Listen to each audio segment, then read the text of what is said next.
All right. Welcome, everyone. How are you guys doing? I am so glad you guys are here. Welcome back to another installation of God's Gift Through His Word.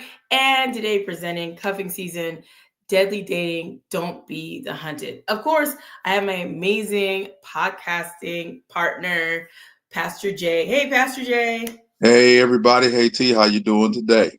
Good. How are you? I am fantastic. Ready to get started on a new episode. I know we've been running behind, but life is lifing, but we carved out time to get this done because it's important. Absolutely. And with that being said, we're going to just jump right in here because this is a segment of cuffing season, right? And Pastor Jay and I, we talk about a lot of things for cuffing season. And so we're going to be talking about courting, dating, marriage, the whole deal. But the way we're going to be talking about it, Pastor Jay might put a little spin in here every little bit because you know what? We've talked about this segment before, but this time it might look a little different because technology is part of this now. So we're going to be talking about dating and technology, the Mm-hmm. dating gurus, the matchmakers. What's that looking like? Why people aren't really dating? Is there a particular segment not dating as much? And we're going to get into all that. And we're going to start out with dating and technology. And Pastor Jay and I used to talk about, and he always would say, dating used to be only for just a small area. You're just in your area. But because of technology, it's kind of opened it up to everywhere, not just in the United States. It's opened it to globally, internationally. So you got catfishing internationally, you got catfishing, domestically. So Pastor Jay, what do you think about this whole dating and technology and the modernization of dating? Just like anything with us, technology is an awesome tool, right? With all the social media. I mean, when we first started, it wasn't that many social media sites. Right. Now, on top of all the dating sites, there's hundreds of social media sites where people connect, right? And people are using these social media sites and the dating apps to connect, to find someone to be with during the season or connect at any other time of the year. Now, as that means you can cast a bigger net. You don't have to just deal with your local demographics. You can, like you said, domestically, nationwide, internationally, anywhere that there's internet, that you could connect and hook up with someone. And if you have the means for transportation, you can go and start a relationship with a person, or you can start the relationship online. So, when I think first, I want to talk about the first relationship that's done where you actually go meet someone. Okay. And what we've done is say, once we've talked to a person online or seen their picture online or not seen their picture online and had these chats through technology, that somehow or another that equals intimacy to the point that we're willing to go see them, go date them, go be in their city, go spend intimate, and I don't necessarily mean sexual, but I mean intimate time with them, breaking bread with them, going on a date with them. Well, let's be honest. You really don't know nothing about them but what they've typed. Right. Or what you feel like investigating through the internet yourself. And I think most people don't have the wherewithal to really investigate people like they should. So you don't have no idea who you're dealing with. But because we live in a society where we've gotten comfortable with the digital age, we think emails, text messages, phone calls, and those things equal that person should be in my space and that person I should date them.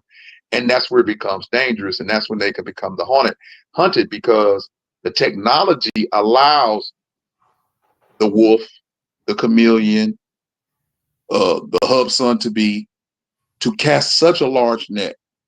And they begin to hone their skills based upon the rejection. They keep getting rejected. they change their way of approaching. They don't keep approaching that way. They modify it and change it until they finally hook someone. Yeah. And we're not talking about the ones who mean well.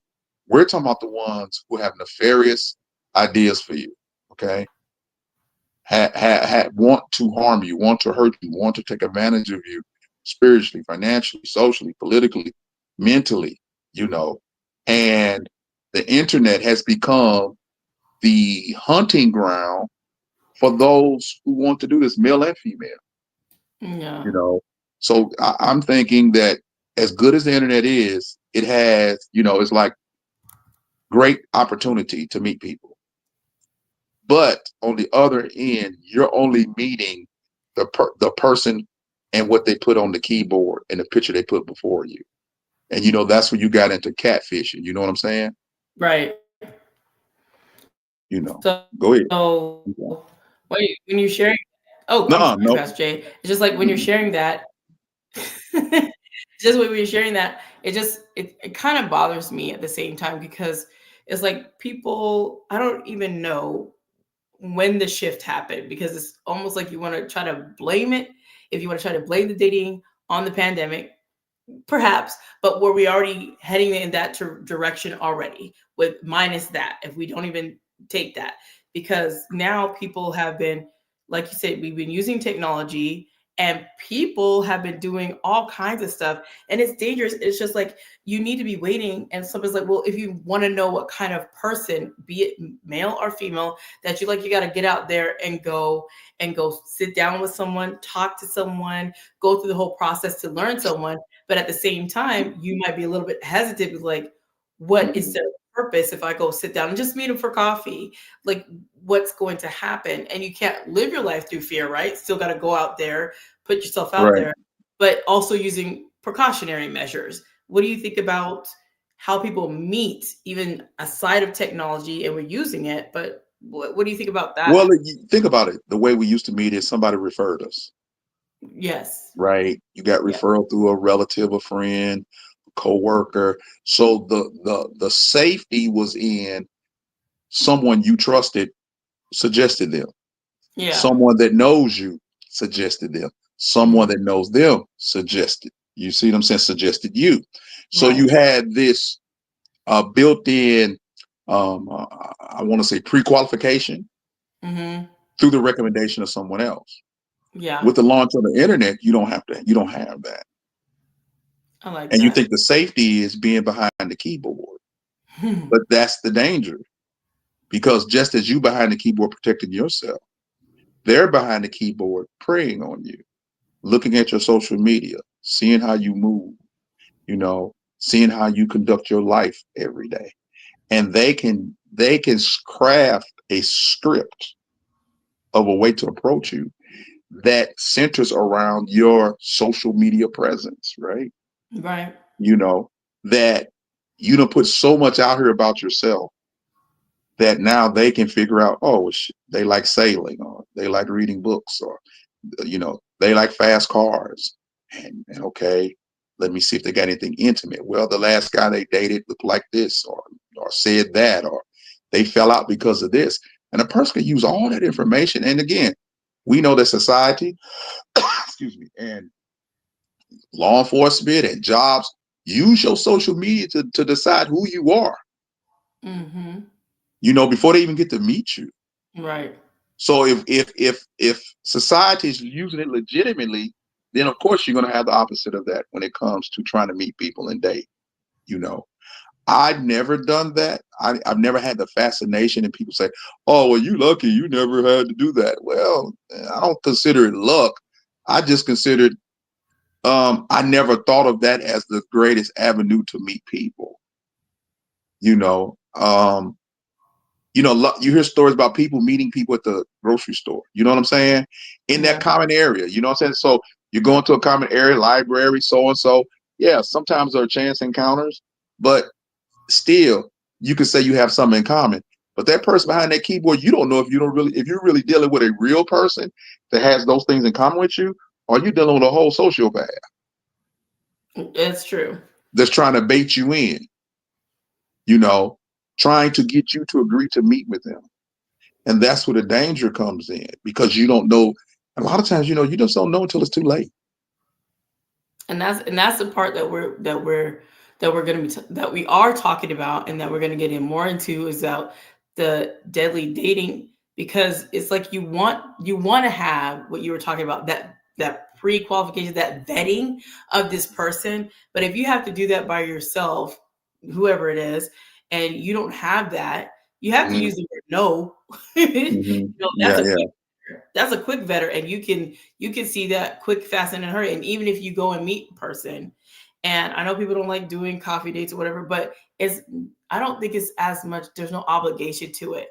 And when you're trying to think about the Lord and how you're supposed to do these things, if they're not on the same page with you, with your belief, that's already a no-go. Like, that's... But think about it. What overrides that common sense of that scripture about don't be unevenly yoked? Yeah. What overrides that is your flesh. The flesh, yes. The culture.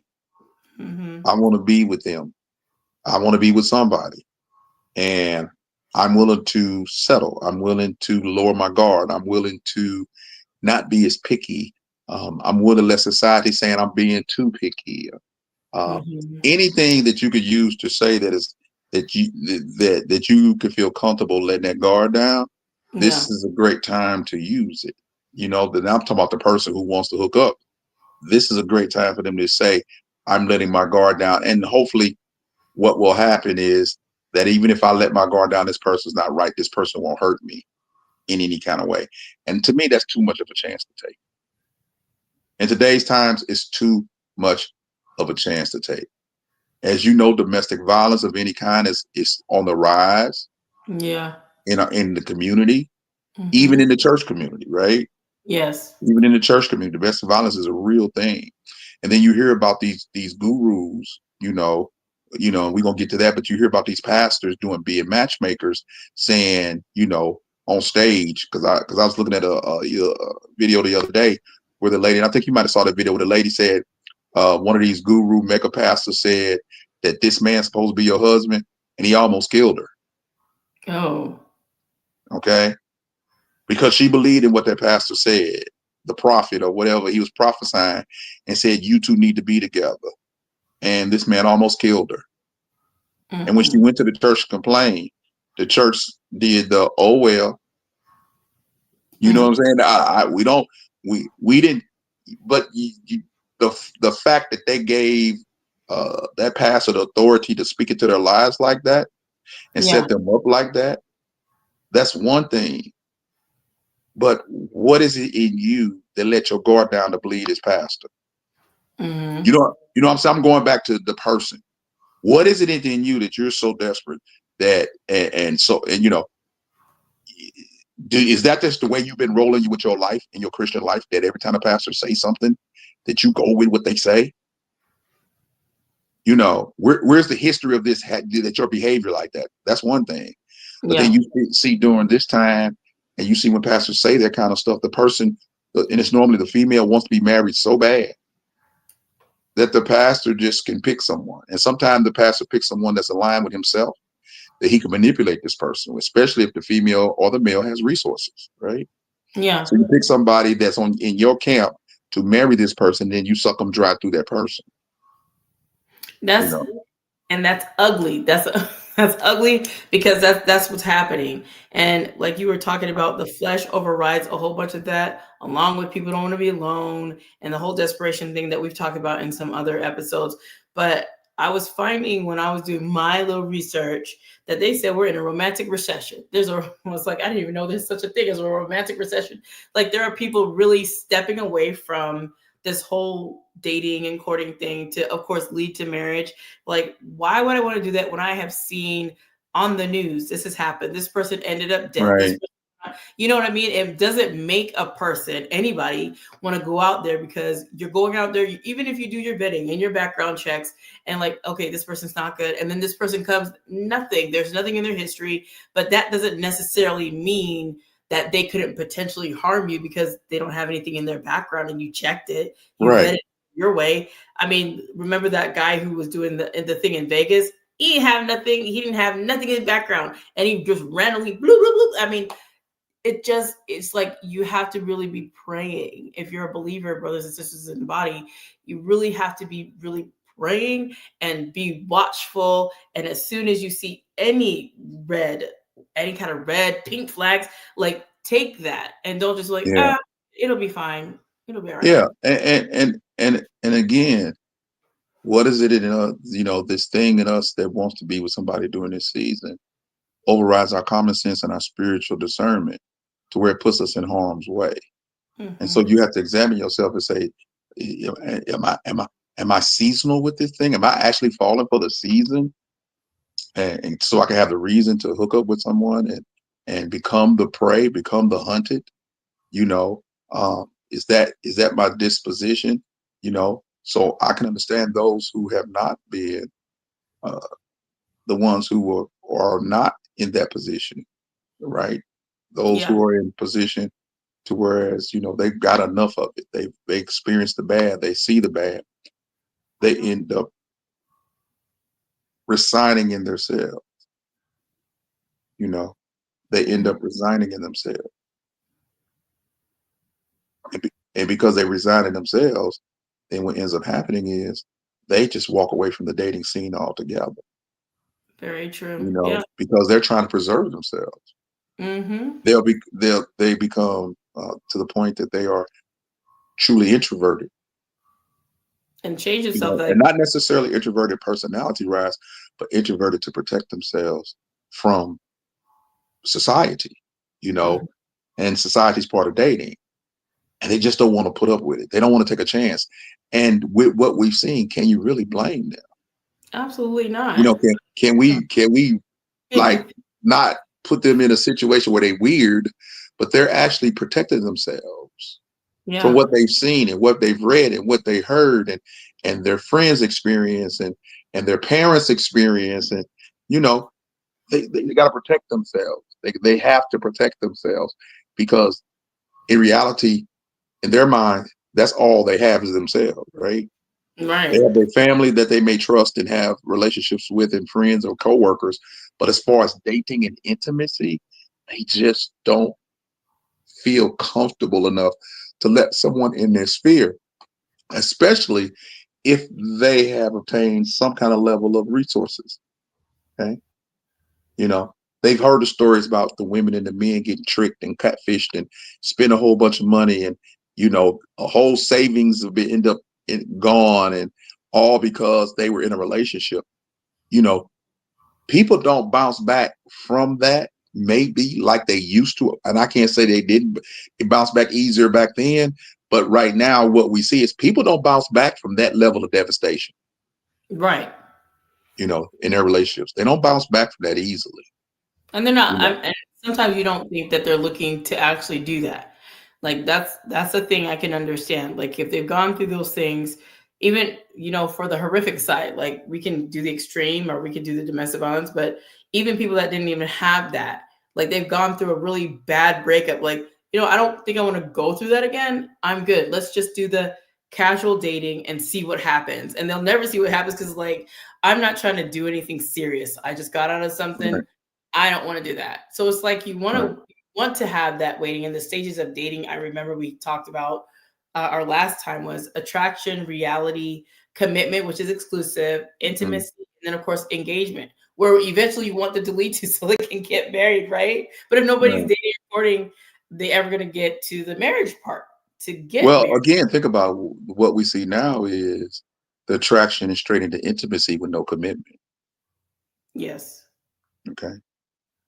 And you have people out here who say, there's sites that, again, internet, there's sites, just hookup sites. Mm-hmm. Even on legitimate dating and chat lines, they're just, the person on the other end is just wants to hook up. Yep. They don't want a commitment. Absolutely. They just want to have fun. And, there's certain sites that's just solely committed to, you get beeped, I get beeped. If we see attraction, we see the attraction in the picture or whatever, let's get together with no commitment. Right. No strings attached. We're going to have this fun. And again, some protect themselves, from disease, some don't, But think about it. Even the pills that are supposed to help you, those who have HIV, lower their viral load to have sex, it's one of those things. Whereas, look how hard man went to create something to continue to let you have sex and tell you, don't worry about your partner no more, because you take this pill and everything's gonna be okay, and you don't even have to tell them now, right? Which You don't even have to say nothing because you're undetectable. which is unfortunate, and it's unfortunate Yeah, that people move that way because that's how yeah. they move. But That's how but look how important having sex is to mankind. yeah, society Sex says. without commitment, Mm-hmm. It's just what you makes you know, feel in the moment. Like you're, let you make you feel good. And for yeah. those who have been marginalized by that horrific disease, we put you back in the game. Mm-hmm. We put you back in the game. So you could come up with a cure for HIV, or a medicine that will allow you to have it and not be detected and pass it on. But you can't figure out syphilis, gonorrhea, chlamydia. Huh. Those all been here. And supposedly this was the worst thing, right? Mm-hmm. Of those, right? Because Yeah. this one produces some kind of death for real. But you figured that out, but you can't figure it's one of those things. Whereas I believe spiritually, what I see in my discernment is man was always going to produce things that will allow him to continue to sin, Mm-hmm. allow him not to commit, be driven by his flesh. And so the whole dating scene now that goes from attraction to intimacy, the courting and all that other stuff is out. Yeah. You know, forget the coffee. You look good, I look good. Let's just hook up. You know what I'm saying? Two Yeah. clicks and we're gonna meet somewhere.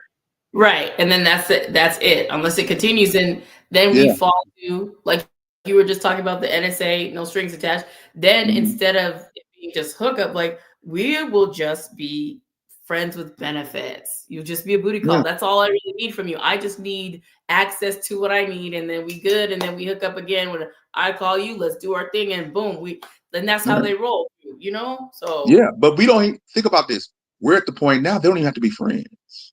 right. They're not enemies, but they don't have to be friends. Yeah. You know it. I want you, you want me, I want us to try this. And if it's good, we might can do it again. Yeah. But we're not even friends. It's not like we're gonna even share a meal together, right? We're And not that's gonna crazy. share. Yeah. Yeah. Because that's like a terminology just to say, because that's not what Mhm. it means. It's just they consider friends for the benefit of just them being together, which means of course they're not friends, right? That's just like Yeah. the terminology. So it's funny because that terminology is there for that purpose alone. Friends with benefits. They're not friends. They've just got the benefit this of each Yeah. other. The That's the what it is. benefit of using each other's body. Right. Okay. So that But would be the think about it. That's a form of dating. casual Yeah, dating. that's a form of dating. That's just a caveat of the date, you know. Yeah. So you can have Yeah. your different caveats of dates, of way to date or what you're expecting in a date. And that's the dangerous part, because you may be looking for love in marriage and that person is looking for a good time, but that person will disguise themselves and hide themselves and play into your emotional state of love and wanting somebody. And next thing you know, you done married a whole shark or a wolf.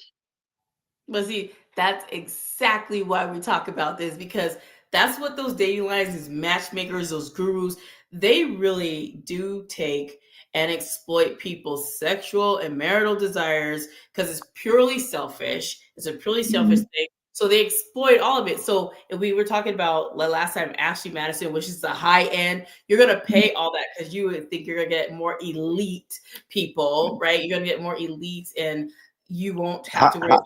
As our man, rest in peace, used to say, high value. Oh gosh, yes. I'm like, I Yeah. don't know. People still use that terminology. It's like it makes everything sound crazy. Like, what do you bring to the table? I am the table. Like, why are you guys talking like that? It sounds weird. Just Yeah. Yeah. But think like, about it. The fact that kind of website or internet area that you can actually pay, you're actually going to pay because you think so much of yourself and you figure you can't run into people that are like you. Now, the last time I checked, rich people know other rich people. Think about this. Yeah. So you at the country club, you at the exclusive events, y'all know each other. Mm-hmm. But still that desire to move outside and have a bigger piece of the pie. Mm-hmm. So I want to know all the rich people from Milan to Mexico to New York to California to Africa and beyond, Mm-hmm. you know, that Yeah. are willing to come together and let's hook up. Mm-hmm. Because we both got the means to do so. And kept trying to keep away from the inner circle. Like, I want you to bring that over here because Yeah, no. you know, unless you fit my marriage category, even if that's a thing amongst Mm-hmm. the ultra rich, which I think we've seen that's really not a thing because all the top billionaires, most of them are divorced, Mm. okay, or not married, you know. So that's not a thing because what they end up being married to and more concerned about is their ability to continue to make wealth and the fact that they can have anybody want to. So that calls for having not having fidelity in your relationship. So they Mm-hmm. just have to go. Yeah. Okay. They just have to go. You know, where's the male or the female? They just have to go. And normally their wife or their husband, you know, they get a nice package for the rest of their life. So that person can go ahead and live their life out here and Yeah. be out here, you know, and use the dating services that are discreet. But think about it. Once you bring a third party in, there's no such thing as discreet for real. Mm-hmm. All it takes is one good hack and everybody can find out the Jeffrey Epstein list. You know what I'm saying? You know what I'm saying? They can find that stuff out. You know, nothing. You know, unless you do it, you and that person. The minute that you involve these services or this guru that you paying a lot of money to stay discreet, again, they that list they have, unless it's written on paper, if it's probably in some kind of database, it can be retrieved. You Yeah. know, at least with paper, you can burn it up. When it's in a database, it can be retrieved. And Yeah. again, you don't know at that level of high income, you know, a lot of strange people got a lot of strange fetishes that are high income. I mean, they're like a little strange everything. Yeah. So the dating is even more dangerous when you move up to that stratosphere of high value, as they say. Really, it's high worth and not high value Mm. because they don't have no value, some of them. You know what I'm saying? They don't have no value. They have worth, they have net worth, they have resources, but value, because they figure their worth says they don't have to have value, so they can take advantage of people that way.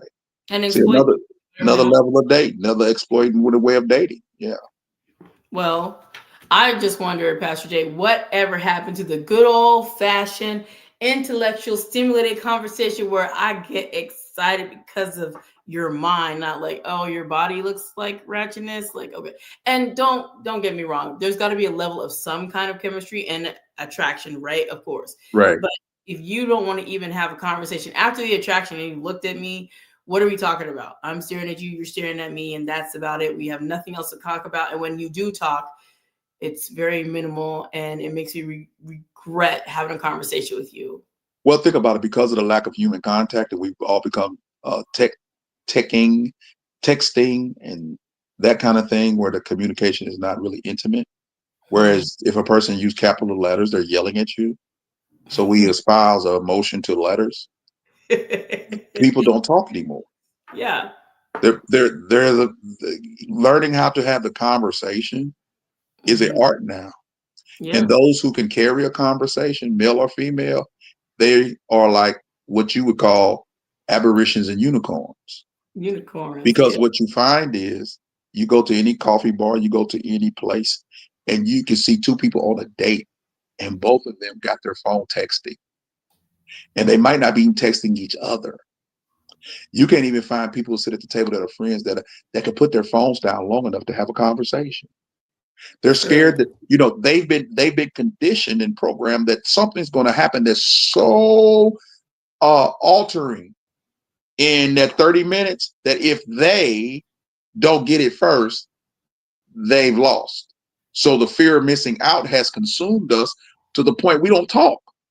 We're searching on our phone, searching for connection, searching for information, and you got a person sitting across from you that you should be talking to. And the talking with people who got hooked into that, they're talking, their thing is crazy. You know what I'm saying? Hello? Yeah. Yeah. Their thing is, okay. Yeah. Their situation is off the chain, because I've sat in rooms or across from people, man, their conversation is so shallow. Like you say, after a while, you don't know what they're gonna say. You know, there's nothing there. You realize that person has nothing. They were better communicators with their fingers than they are verbal. So that's very scary, you know, and that plays into the dating game, whereas you lose the intimacy of conversation.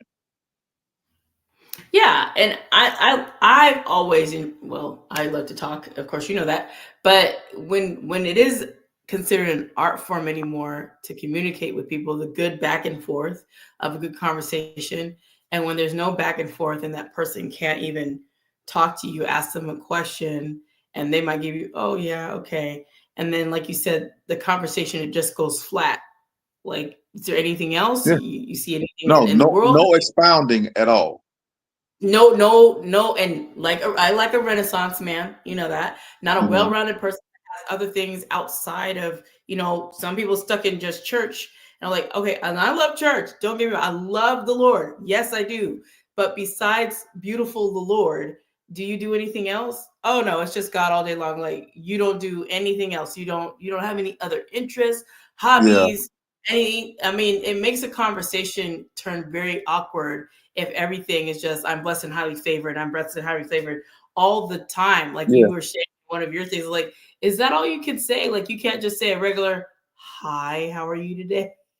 Your whole verbiage is church lingo. Yeah. The Christianese. Yes. Your whole language is that, but you're on a date, you're in a social setting, and you can't do nothing but, I mean, and that's a shallowness, you hide behind the fact that you really don't know anything. You really have no idea what's going on around you. And, you take it, I'm in the world, not of the world, to literally to the point where you're out of the world. Right. You have lost connection to people, right. and with that, we have this generation, the Gen Zs, right? Segue in that, because I know we run out of time, but the Gen Zs. And when I studied the Gen Zs, I asked the question to Google. I said, why aren't the Gen Zs dating? And I encourage you to ask them, why are the Gen Zs dating? These are, I think it's the 20-year-olds and some of the 30-year-olds. Why aren't they dating? Because they are so concerned about their mental state, their emotional state, their financial future, and they so self-absorbed that they are scared that if they let anyone in, that could upset them. And then they're so sensitive and they're so easy to get offended, because they grew up in a time where you were always told how great you were, how awesome you were. Even though you come in last, you get a participation trophy, right? Yeah. And now they're in real world, and the world is not telling them that anymore. So behind having this entitlement and it's being crushed by the world, they haven't developed any communication skills. So dating is not something that's on their radar. Yeah. Marriage is definitely out the picture. Because what that requires is too much emotional energy. Yeah. They don't have the tolerance for a lot of emotional energy. Some, you're gonna go say all. Some, they don't have a tolerance for emotional energy in other people's feelings, in the way other people think. It's all about them. And it's from fear. Yeah. Because on one end, they're being told, get your act together. Life ain't a bowl of cherries. And be careful. that someone come take a couple of your cherries, something. They're not brave and like, I'm gonna conquer a thing. They don't make those definitive statements like that. They don't have any goals per se. They just want to survive. There's no where I see myself 10 years from now. I just hope to be okay. Which is, in some parts of that, when I hear that, I can understand it. But then there's parts, because that not only spills into their dating, but this is their whole life. Like, I want to be courageous to go out there and go and do something. Like, I'm not going to go and try to do something I could possibly fail. I don't want to fail, because then I'll feel sad and then I'll get into a deep depression. Keep on going. I get in a deep depression and then I don't want to see nobody. Right. I don't want to talk I'm going to go eat too much. And yeah. I mean, and then it's like from the rejection of dating, like if they go and even apply, because I heard that from like employers, like, I don't know what's going to happen when we have people coming in at that level, at these people, because they don't even want to work. Like, if you ask them to do so, like, can't you find somebody else to do it? I just really don't fun. And this isn't fun to me. Like, I don't enjoy this. So can I do something else? Do you have anything else I can do? No, this is your job. Hold on. They want to have fun.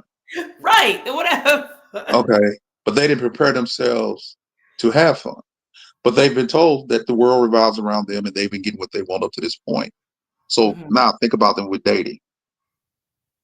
When they get rejected in dating, they can't handle that. They can't handle that. That's why it's safer to be behind the keyboard. Ooh, see? Because the rejection is not as palatable. Yeah. Well, the rejection is palatable behind the keyboard. Easier, because they just go on to the next one. They just go on to the next one and to the next one. Yeah. To the next one. Until whatever gratification they have from that level of a relationship gets satisfied. But then what are we really doing with dating? We're not doing anything. We're not even really, it's not really even dating, even though we call it a form of dating. It's digital.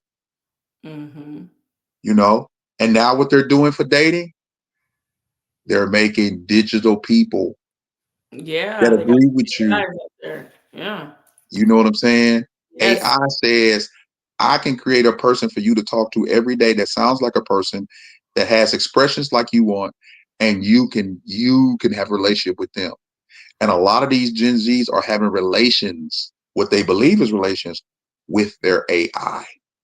Yeah, that's very true. And that is dangerous to so many degrees, because that relationship, if the AI is not checked, the AI will tell you, because the AI has no conscience. No.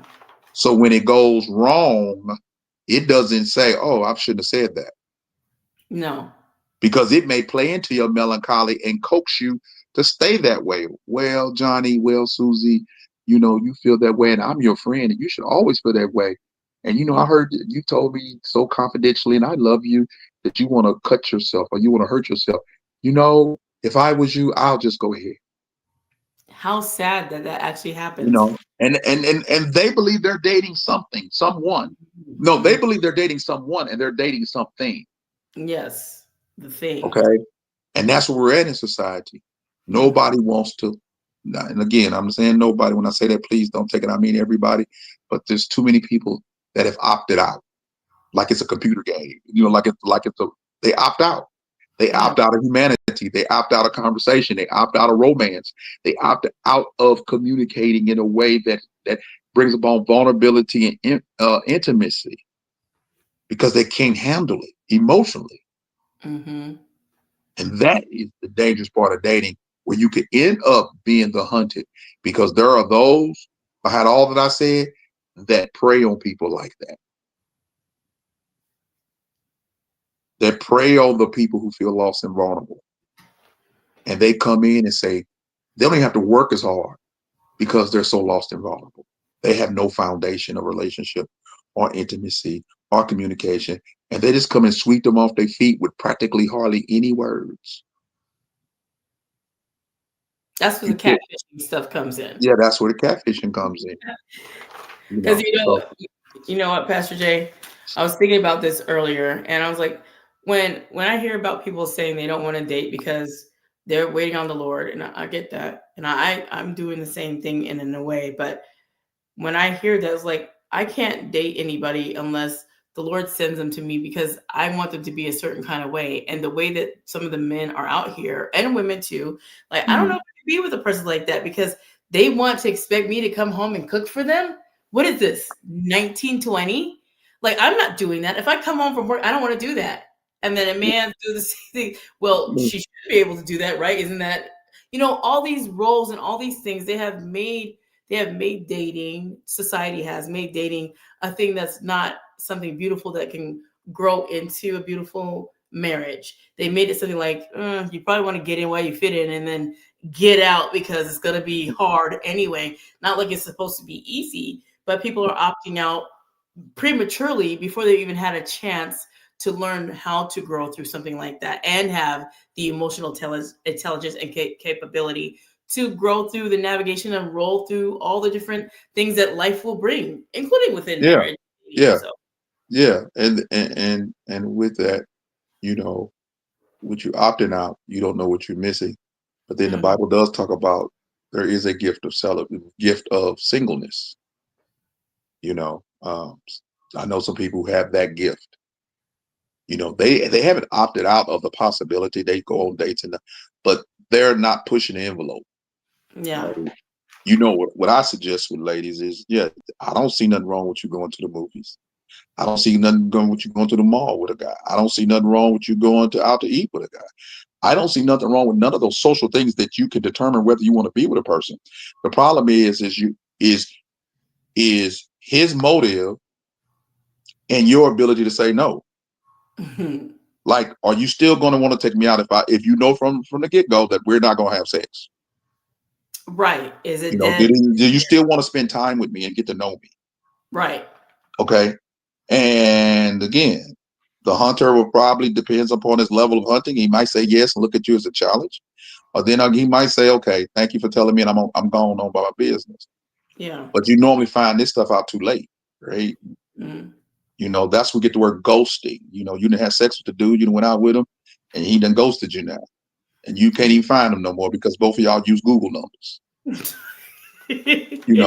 See how easy it is to hide. I'm saying, to play the game and be the hunter and then just disappear after you captured your prey. Some people, men and women, just like the hunt. The thrill is in the hunt. Once it's captured, they done. Yeah. You're dead carcass now. You're a notch on my belt now. So the Gen Zs, I understand. If they understand all of this, the backdrop to all of this, I can understand why they're scared of dating. Yeah, I can see it. I can see that. So yeah. So that's all I have on it today. All right. Well, we have more to talk about in our next segment, which we will. Yes. Please stay tuned for our next segment. Don't forget, we have a great sponsor. Pastor Jay is going to tell you about his book.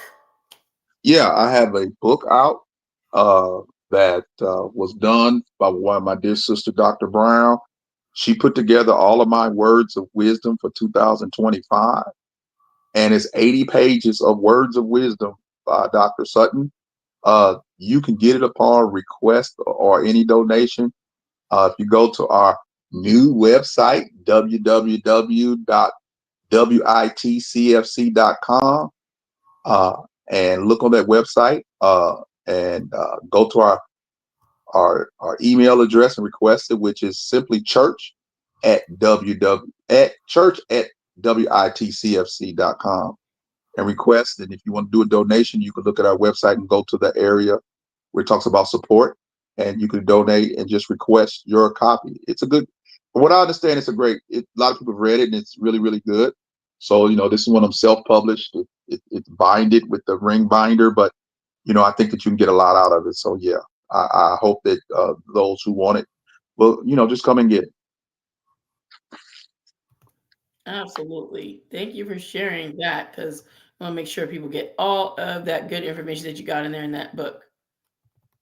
I'll put it up there for you too. So I put it on your website so people can get to you. Okay, thank you. But then, you got to tell about your book, your relaunch. Your relaunch, yes. The Gift of Finding God's Love, Guilt and Shame Turned into My Shine, which, of course, you guys can see in the corner wherever this is, because I'm always putting in the wrong corner. So either it's left or right at the top, wherever. But it's also on Audible. If you want to go on Audible, you can listen to it as well if you like to listen.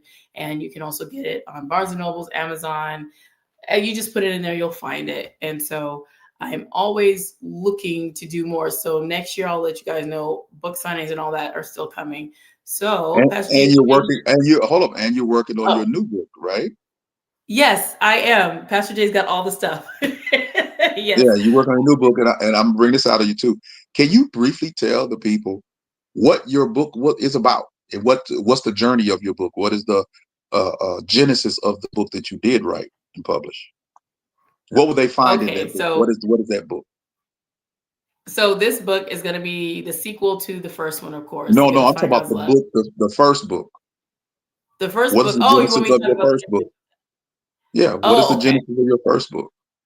Okay, so my first book was talking about my journey through domestic violence, me going through that. And so I also want to talk about how it evolved. So when I was making this book at the very beginning, some may not know, but sometimes Pastor Jay pulls things out. When I was writing that book, I was actually married. I was not divorced yet. So when all of that stuff was going on, and I'm telling you guys what's in the book, I was literally not divorced yet. And I was very fearful as I was writing this book, fearful to write it, fearful to put it out. And when it finally came out, I was kind of scared, like, oh no, I should probably pull that back. It was too late. So I just kept pushing with it. And then, of course, it evolved into them helping me to get it online into digital format. And then I kept pushing. I said, I need to also get it out in audio format. And I recently had gotten it in audio. So that's how the genesis of the book has continued progressing. I'm not done with what I'm trying to push for it and the sequel coming and some other things, but that's how it's evolved over time to even get to Audible, because it's really hard to get in those places if you don't have people to help you. So I was very blessed and thankful that I had someone to read it for me, because it's not my voice on there. There is a narrator of that. So I'm glad that I was able to do that, and still going to push to do what the Lord would have me to do. Because at the end of the day, yes, it's my testimony, but I'm giving God the praise for getting me out of that situation. And Yeah. he's the only one that gets the glory throughout the entire book. It's me, but it's focusing on him. So I always want people to know my testimony, giving him the glory every single time. That's why I push the book so hard, because it's about the Lord. It's not really about me. It's all about him. And in the book you have the story plus poems. So Yes, yeah, poetry. you're gonna have stories plus the poems. So I encourage you guys, ladies and gentlemen, to get that book. I mean, me and T has known each other almost going on 9 years, Eight. Eight. 8 years, yeah. Yeah, And when she yeah. introduced me to her book and her talent and herself and her podcasting skills, I got to learn a little bit more about domestic violence and that horrific situation that a lot of women are in, and so men. And I become actually more equipped in even my ministry to understand the depths and the pain that it causes, the destruction that it causes in the family, damage that it causes. And reading this book could enhance anybody and give a person hope. So I just really say, please, please, please get the book. I mean, it's not that expensive. How much is it? Like $20? No, it's 10.95. See, It's not. 10.95. See, 10.95. You get a 50% discount if you go right now. Get the book for 10.95. Wow. So see, I got you a 50% discount. So go check it out, and I appreciate you guys if you do that. All right. Thank you so much, Pastor Jay. I appreciate you've always been a big support. So look at us rolling on 8 years. Woo-hoo. Amen. Amen. So All right. please check out Walk of Truth TV on YouTube, Walk Truth Radio Network on your favorite podcast platform, and just continue to seek us out. And of course, God gives through His Word everywhere it can be found. But we enjoy each other's commentary, and we hope that you guys too. Sorry, we don't have no tea to talk about, but we just try to talk about relevant things that we believe is important to society. That's Absolutely. critical. And don't forget to check out Pastor Jay stuff too, Walk of Truth TV, because he's got amazing Bible studies. You might even find some shade there. But it's really it's really good. I'm telling you, you gotta look out for it though. You gotta be listening to him teaching the message, and you might catch the shade, but if you're not listening, you're not paying attention, you're gonna miss it. You're gonna miss it. So pay attention to the word and try to catch that shade if you can. You got to be really Right. involved in the Bible study though. Right. And again, look at the shorts too. I really like people looking at the shorts on our YouTube page. Yeah, And then, because those are taken from the lessons and the sermons that I do. You know, I've done like 1,100 sermons in, wow. yeah, I mean like 1,100 sermons and like 700 Bible studies, My line goodness. by line and verse by verse. So, you know, it's been great. It's been great. So, you know, us working together has been awesome. So I love it too. please check it out. Please check it out. Check it out. Check it out. All right. Well, I guess we didn't fanned out on each other enough. Yes, I love it when we do it. Okay, so with that, Pastor Jay always says, I always want you to be encouraged, blessed, and at peace, and always remember walking the truth of the Lord. And then I say, I want you guys to remember to be blessed, motivated, and always inspired to do what the Lord lays on your heart. So you guys have a blessed day. Come back again when we have our next segment of Covey season, because it's going to be good. All right. I'll talk to you guys later. Peace, you guys. Bye.